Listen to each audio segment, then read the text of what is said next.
Hey, good evening. Happy St. Patrick's Day. Hey, just wanted to reach out to you and kind of give you an idea of what's going on in the markets. Most people have no clue what's happening, but I'm going to give you a quick little here's what's going on. Back in February, middle of February, somewhere around the 20th, 19th, in that range, we started seeing rates improve. So this is the mortgage-backed security chart. It's actually the price of mortgage-backed securities. And as the price goes up, rates go down. And green is good and red is bad. So as we started riding up the escalator here, rates started getting great. Rates started getting great. Right about here, rates reached about 3.25, and then on March 9th, it spiked way up, and boy, it just did not like that. It slammed back down real quickly. So that was a quick try at penetrating through this layer of ceiling resistance here, and it was totally unsuccessful. Um, then what happened uh, shortly after that is right in the same time frame when rates got to the 3.25, the refinance gates opened up, and so we literally were trying to do anywhere between 2 and 5 trillion, depending on who you talk to, of loans all at one time in a month. And last year was a record year, and the industry did about 2 trillion in a year. So that kind of gives you a perspective. Basically, 1 year's worth of loans came flying down the pipeline in a month. So obviously that's an overwhelming situation. And the only way to turn that off or slow that down is for lenders to increase their rates, which they did. Very quickly, we saw 3.25 one day and 4.25 the next day, 4 to 4.25, all right, in that range. And some lenders are still there, but unfortunately, just following right after that, we had um, a basically the best way to explain it would be like a bank run. All right, people were freaking out with the stock market plunging as rapidly as it was on a regular daily basis.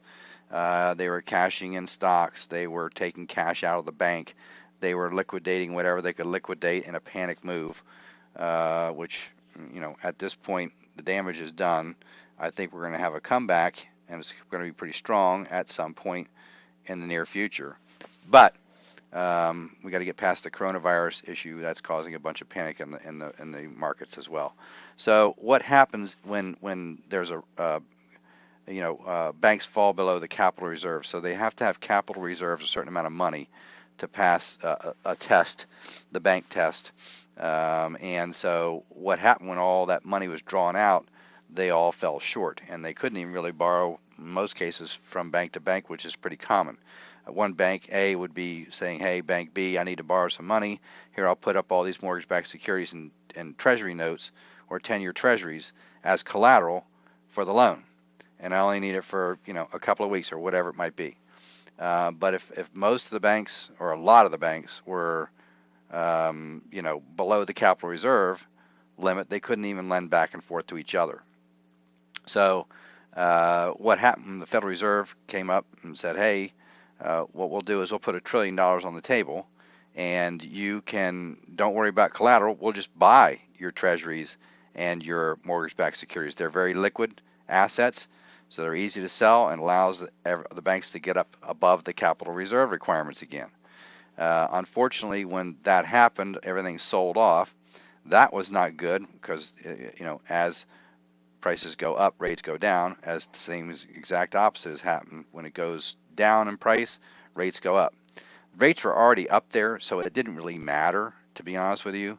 The capacity was the issue. They're swamped, and they'll be swamped for a long time, weeks and weeks. All right. When all that happened on Friday, we got a great technical signal. So the Federal Reserve helped us out this past Sunday, which we'll talk about in a minute. But when you have a steep downward trend with a long candle, and then the next day it opens below that candle and then closes up into the body of the candle, eats into the body of the candle. That's called a bullish piercing pattern, and it's usually the sign of a reversal. And of course, we got help yesterday because the Federal Reserve on Sunday cut rates to zero, basically zero to a quarter. It's not doing anything in the mortgage world. That does things to the short-term market. The Federal Reserve always controls the short-term. Credit cards, auto loans, prime interest rates, lines of credit, things that are short in duration, and that usually happens pretty quickly.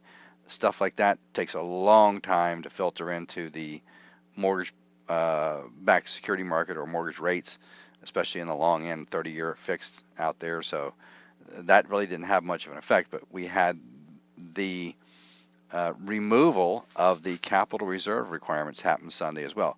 That's not generally kind of discussed in the public. All anybody heard was, hey, we dropped at 1% on the table, and now we're at 0 to 1/4%.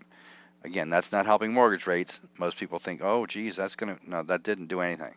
It wouldn't do anything necessarily in a good market. It might have a one-day reaction, and then we lose it generally. So a lot of times rates will go up when the Fed cuts rates, believe it or not.